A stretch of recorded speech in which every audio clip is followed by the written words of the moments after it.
So today we're going to talk about the metaverse, but what even is the metaverse? Since Mark Zuckerberg's announcement of the transition of his company's name from Facebook to Meta with a focus on virtual reality technology and software, the word metaverse has been constantly thrown around with little to no understanding of the term's meaning and origin. The inception of the term comes from Neal Stephenson's 1992 science fiction novel Snow Crash, a futuristic dystopian narrative in which corporations rule the world and the mass populace accesses a virtual world called the metaverse via a personal computer interface and visor/head-mounted display system.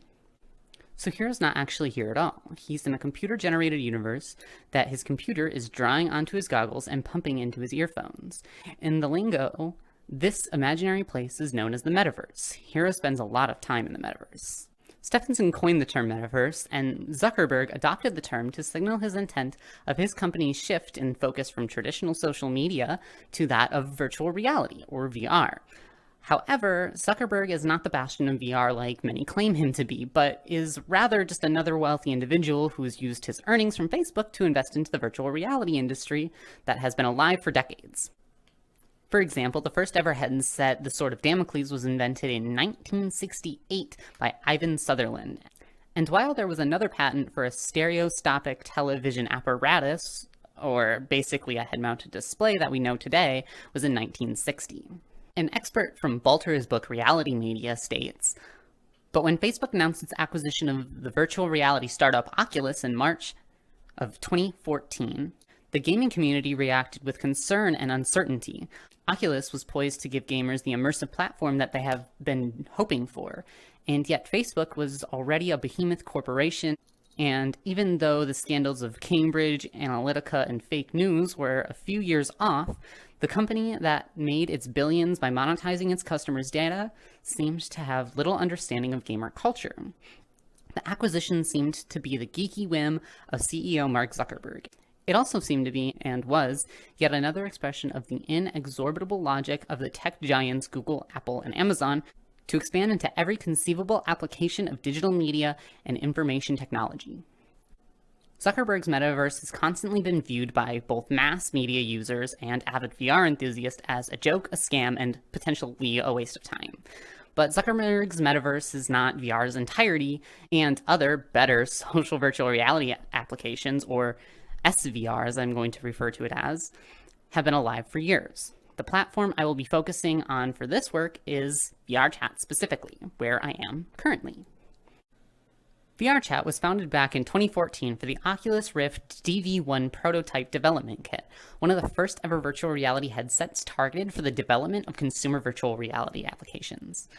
Oculus has become a staple name within the virtual reality industry and was the company that was acquired by and is now owned by Meta, or previously known as Facebook. While the Oculus name is no longer used for the headsets, Oculus is still the root of Meta's technology, software, and history. Now, 8 years later, virtual reality chat has become one of, if not the biggest social virtual reality platform available. With a free download and the ability to create and upload avatars and worlds via the Unity game engine, a free application to download, users can express and create places and identities within a virtual medium that would otherwise be impossible in our fixed physical reality.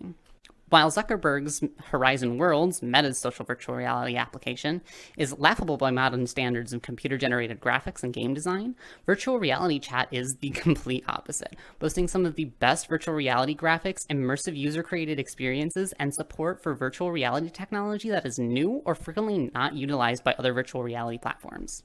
It is this resolution and graphical fidelity that is one of the core mechanics that makes virtual reality feel as though it is real. As David Chalmers puts it in his 2022 novel, Reality Plus, Virtual Worlds and the Problems of Philosophy, virtual reality is a genuine reality, and that appearance is reality itself.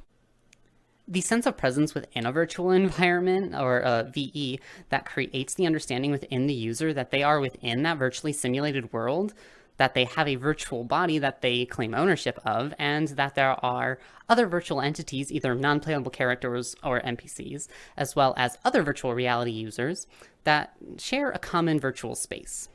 In line with Chalmers' claim that virtual reality is a genuine reality and is not a fake illusion, Rubin expresses in his 2022 novel Future Presence, if other people are in the virtual world, that is more evidence that that world exists.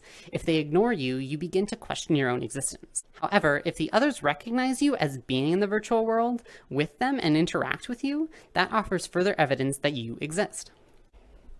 If virtual reality is a real reality and the people we meet and interact with in virtual reality are perceived to be and perceived by us to be real, that is more evidence that what happens in virtual reality is real. The events we attend, the friends we make, and the harassment we endure are all encounters that users experience. They are not illusions or fabrications, but real-world actions performed by users mediated within a virtual space. This extends to the actions of others as well as the self. Identity within virtual reality is far more fluid than that of the physical world. With just one click of a button, a user can swap between a vast catalog of avatars to embody, and in virtual reality chat, if one cannot find an existing avatar, users can create one themselves. Although avatar creation takes time, dedication, and a wealth of 3D computer-generated modeling knowledge to create an avatar that functions within virtual reality chat, it is possible to create an avatar that accurately represents oneself. This allows for a broader exploration of identity that I have seen to be a particular benefit for genderqueer individuals.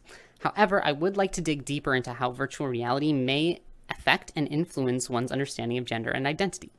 From my own personal experience, as well as anecdotal evidence I've collected in private conversations with other users, primarily trans and gender nonconforming individuals, VR chat has created an avenue in which users can embody an avatar that closer represents their identity than that of which can be achieved within the physical world. Similar findings based in traditional flat-screen virtual environments has been shown within Kai Baldwin's 2018 study, Virtual Avatars, Trans Experiences and Ideal Selves Through Gaming. Based on the data presented here, trans gamers can clearly be seen using video game avatars to escape or transcend physical limitations and take a step towards the limit of a body without organs, and an example of emergent gaming. Although I would argue that all people, regardless of their gender identity, have a fluid identity, trans people provide a particularly clear example. As for studies based on gender identity within virtual reality, however, a 2022 study by Goey Freeman and colleagues found that non-cisgender social virtual reality users use the platforms for three main reasons: avatar embodiment exploration, voice training and validation, and community engagement with other LGBTQ and queer individuals. To answer our research questions, our findings have shown the following highlights. First, when building and experiencing their diverse non-cisgender identities online, people tend to employ several strategies that are unique to social virtual reality, including experimenting various embodied avatars that are controlled by their physical movements, and highly customizable through accessories and clothing, leveraging voice chat to train and practice their voice to match their gender presentation, and finding community support by participating in various immersive, non-cisgender-focused virtual events. However, Freeman's study compared to that of Baldwin's, while having similar results, I argue that both studies have drastically differing outcomes given the virtual reality medium in which a user embodies their avatar rather than viewing their avatar through a traditional flat-screen computer monitor. Users view their virtual environment through their avatar's perspective, inhabiting their virtual body, interacting with other virtual bodies, as well as the environment around them. And as expressed earlier, these experiences are real reality, just a virtual one rather than a physical one. Being able to inhabit one's online avatar within a virtual reality format lends itself to a sense of perceived ownership of one's virtual body, and that is more pronounced with the addition of full body tracking. Recent work has tied presence in virtual reality to the notion of embodiment as investigated within neuroscience.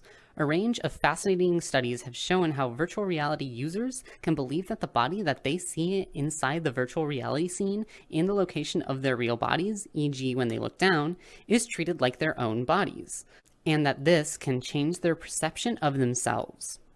Such levels of virtual embodiment can potentially subject an individual to the protus effect. This effect is described by Reinhardt and colleagues as changes in attitudes and behaviors in accordance with identity cues derived from the employed avatar's appearance, which can persist even after leaving virtual reality. Reinhardt and colleagues studied this effect by using avatars of perceived youth and elderly ages with differing walking speeds. The older the avatars, the slower the walking speed. They found that participants who embodied elderly avatars behaved in accordance with their avatar's age more so than their own, but also retained a slower walking speed even after exiting virtual reality compared to a young avatar control group. Similar findings have been made in relation to a reduction in implicit racial bias when embodying a darker skin-toned avatar. If such results can come from that of age and race, why not gender identity? We've already seen that transgender persons use avatars in online spaces to represent or express themselves and their understanding of gender in virtual environments in Baldwin's study. With the added understanding of avatar embodiment and the protus effect, we can construct an argument that virtual reality technologies can create profound understandings of one's social identity, especially within social virtual reality spaces.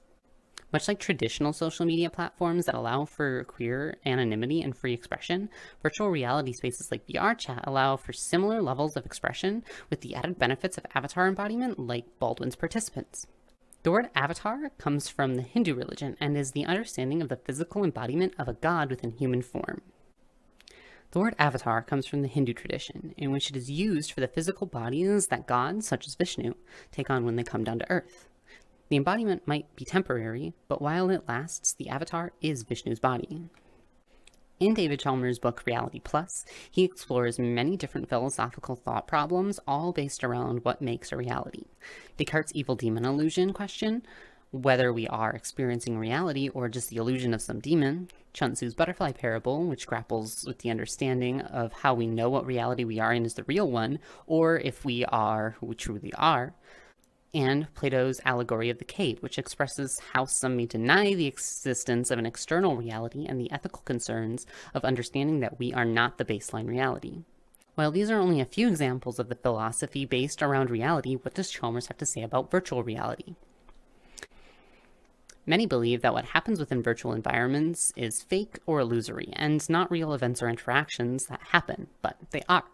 Virtual events are real events that people take part in. Friends made within virtual environments are real friends, and virtual harassment is real harassment. Chalmers, with the permission of the victims he interviewed, recounts an instance from the early days of online communication in which a user of a popular MUD, or a multi-user dungeon, was sexually and violently harassed via the text-based virtual world. One of the most popular MUDs was Lambda, whose layout was based on a California mansion. One evening, a number of users were in the living room talking with one another. A user named Mr. Bungle suddenly deployed a voodoo doll, a tool that produces text such as John kicks Bill, making users appear to perform actions. Mr. Bungle made one user appear to perform sexual and violent acts towards two others. These users were horrified and felt violated. How should we understand this wrong? Someone who thinks virtual worlds are fictions might say the experience is akin to reading a short story in which you are assaulted. That would still be a serious violation, but different in kind to a real assault. That's not how most of the MUD community understood it, however. The victims of the attacks, even many years after in Chalmers' interview, displayed long-lasting negative emotions regarding the assault. This virtual harassment, much like the harassment we see in modern-day social media platforms, is real harassment. This concept extends to that of virtual reality as well, the good and the bad. In principle, virtual reality can be much more than escapism. It can be a full-blooded environment for living a genuine life. I'm not saying that virtual worlds will be some sort of utopia. Like the internet, virtual reality technology will almost certainly lead to awful things, as well as wonderful things. While Chalmers centers his argument for virtual reality being a genuine reality in the simulation hypothesis, the hypothesis that we cannot truly know if we are in a simulation right now or not, and that it mathematically likely is that we are in simulation, I find this to be too philosophically complex for the average individual to grasp. That is not to say his justifications and understandings of techno-philosophy are invalid, but quite the opposite. Rather, it is incredibly academically charged, and without proper engagement with the material, some readers may find it difficult to understand. He does reason, however, that modern virtual reality skews our sense of perception to the point where we can believe that we are doing something within the simulated environment that we are otherwise not doing in our fixed reality. Chalmers poses the knowledge question, the reality question, and the value question are all tantamount in constructing his main position that virtual reality is a genuine reality. Nevertheless, Chalmers' understanding that in our current virtual reality climate, even with the massive amount of limitations and sensory stimuli, namely touch, virtual reality and the experiences within social virtual reality specifically are not illusions or fictional, but real events that simply occur within the digital reality. Relationships formed within these virtual environments are real relationships, both platonic and romantic, much like those found on other online platforms. All this collective research led to my understanding that the queer experience within virtual reality is a genuine experience of reality based within the digital environments of these platforms, and that namely, in social spaces where there is a relative degree of avatar customization and ownership, users extend their true selves through their embodiment of their avatars. This can give a particular benefit to trans individuals, both non-binary and binary, as well as gender non-conforming individuals who can freely create an avatar that accurately represents their identity and fully own their virtual real body. Binary trans people would receive a particular benefit in the potential to relieve gender dysphoria by allowing users to embody and own the body that more closely matches their internal sense of their gender. Internet-based communication has had a drastically fast evolution since its inception in 1983, with the ability for differing webs to talk with one another. However, for LGBTQ and queer communities, how has this evolution of computer-mediated communication impacted one's online identity? The anonymity of the internet has been a long-standing attraction for minority groups, and in the case of queer individuals, this is all too evident. Association unites users' networks into a single online network, making their ties known across one's social subdivisions and promoting broad visibility of their posts. Privacy customizations enables users to have a privacy setting for their overall presence and also have the ability to share information with or block information from specific individuals in their network. Finally, although both traditional CMC and SNS can enable anonymity, queer individuals, majority adolescents, and emerging adults use the internet as an informational resource around inclusive sex strategies, communication with other queer persons, as well as a format for forming platonic and romantic interpersonal relationships with one another. The internet allows youth to explore their various personas, genders, and sexualities, as well as to express themselves without worry about disapproval from real-life peers and family members. Queer and LGBTQ+ persons can choose where they want to be visible or invisible, and can even be both in and out with their queer identity in different online spaces, for example, when in the questioning phase of their identity.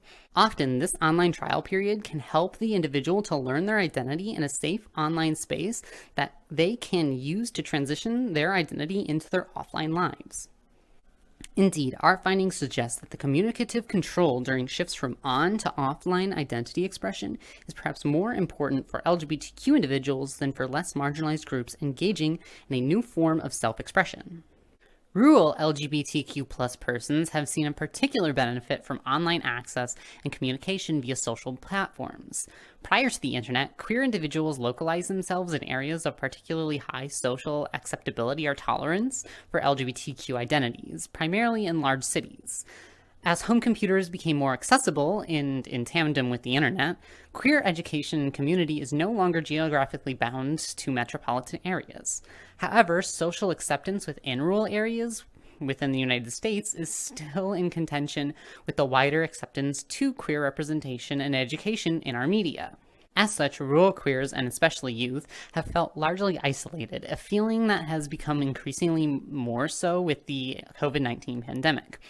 During the quarantine, many individuals had similar temporary feelings of isolation that some rural queers may experience on a regular basis. Many turned toward online communication methods during the lockdowns and has shown that online interaction, while not one-to-one substitute, can help to alleviate those feelings of isolation. Social isolation is compounded by a lack of belonging and heightened by contributing factors, stigma, heterosexual norms, or rejection. Social and/or physical isolation and a lack of mental health support can be particular risks for mental health issues among LGBTQ+ people who are living in regional and remote locations. Social media or online groups are not geographically restricted and have the ability to cater to those in rural and remote areas. This is especially pertinent in times when physical isolation is more pronounced, such as during periods of restriction on movement due to the COVID-19 pandemic. Young people have felt more isolated, alone, and overwhelmed due to the COVID-19 restrictions. Attention to maintaining the mental health of LGBTQ adolescents whilst in isolation should be a priority due to their vulnerable state. In line with previous research, we found that LGBTQ youth use social media to connect with others and seek romantic partners more than non-LGBTQ peers. Ethical concerns within virtual reality have recently come under more scrutiny. If immersive virtual reality, or IVR, technologies give the perception that we are in a truly traumatic experience, and if, as Ramirez would say, virtual real experiences are real experiences, then virtual trauma is trauma. Simulation ethics is an entirely complete topic that is heavily explored in both Chalmers' Reality Plus and Ramirez's The Ethics of Virtual and Augmented Reality. However, much of the ethics covered in the two books focus on simulated situations and research not pertaining to queer identity. These topics are necessary for exploration and eventually adaptation into a queer lens and framework. However, since the central thesis of this work is queer-focused, I will largely skip over these. Simply keep in mind that with virtual reality and social virtual spaces, the same ethical and moral concerns that are prominent online and offline continue to be present. However, Ramirez does focus on the ethical concerns associated with the body modification and augmented reality and virtual reality embodiment. Ramirez poses the ethical issue, who should control how people appear to others, expressing that AR is already controlling how we appear to others through photo filters. Photo filters such as those used on Snapchat are augmented reality facial augmentations that are largely centered around traditional beauty norms within a binary system. However, like AR technologies, VR avatar beauty standards are typically gender binary coded.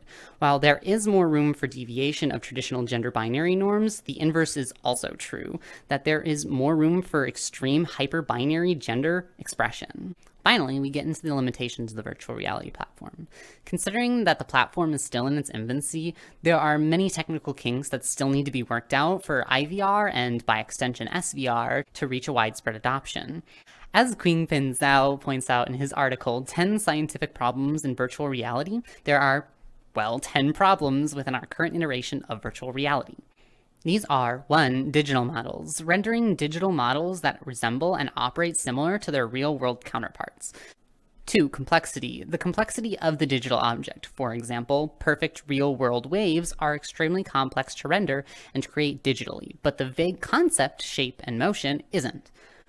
3. Model credibility. To what extent do simplified digital assets reflect their real-world counterparts?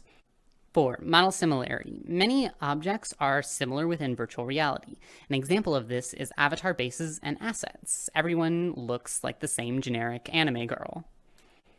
5. Image quality. How well is the virtual object rendered? If resolution is too low, it may be hard to understand what one is looking at. Human eye resolution is approximately 560 megapixels, which is approximately 8K resolution. 6. Real-time fidelity. It takes a lot of processing power and high-end computers to render virtual environments in real time with enough frame rate and refresh rate to allow and increase presence. The more polygons there are, the more real-looking it is. Better reflections, more real, but requires extreme tech. 7. Basic meta-elements. The physical behavior of objects in the virtual environment. What are the physics like? Are there physics at all? Vertices, faces, and lines are the building blocks of VR, much like protons, neutrons, and electrons in the physical world. 8. Material and behavioral models. What behavior models, objects, or human behavior models are not applicable within the virtual space? How can we narrow this down to evaluate and create more credible, real-world-like virtual assets?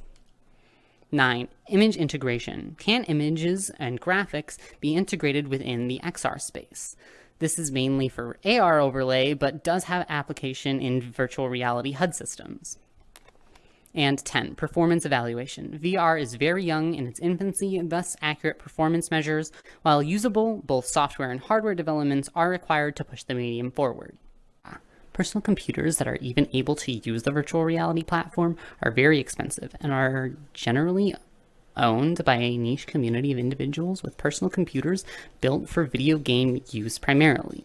Not to mention the cost of top-of-the-line and industry-standard virtual reality systems are just as expensive and sometimes more expensive than the computers that execute the programs.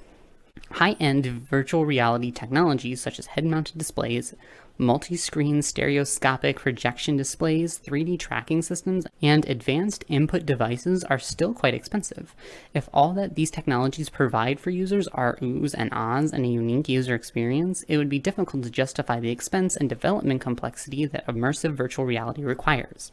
While avatar embodiment and the real reality of an individual's virtual identity are revolutionary new mediums for queer individuals to exist and be visible or invisible, either anonymously or publicly out, it is the core basis of non-geographical restrictive communication that allows communities for LGBTQ+ individuals within virtual spaces to flourish. There are several worlds that have queer inclusive iconography, such as flags, as well as LGBTQ+ specific hangouts and education worlds for people of all identities to visit. Many private communities and general cliques within virtual reality chat are LGBTQ+ accepting and inclusive, with queer people not only present but prominent active members of their virtual environments. As virtual reality technologies evolve and social platforms gain popularity, IVR will be a tool for identity exploration in a boundless reality that allows its users to reimagine themselves within a supportive social context. Though it is of extreme importance that in these early years of social IVR, that we create a foundation of inclusion within these social digital spaces. By fostering a robust queer community and giving them agency over their virtual worlds, we can grow closer to a society that promotes and accepts casual exploration of gender that is the norm rather than the oddity.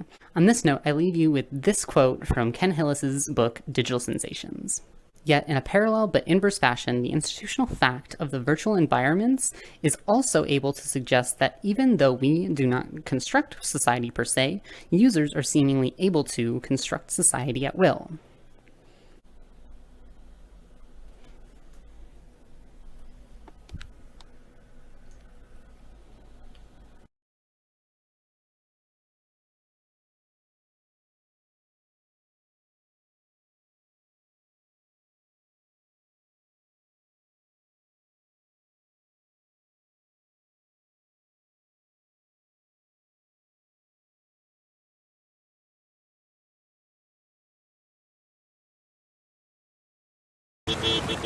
Oh, hold on, let me retry that. Oh god. Oh my god! Did you just throw Kiwi?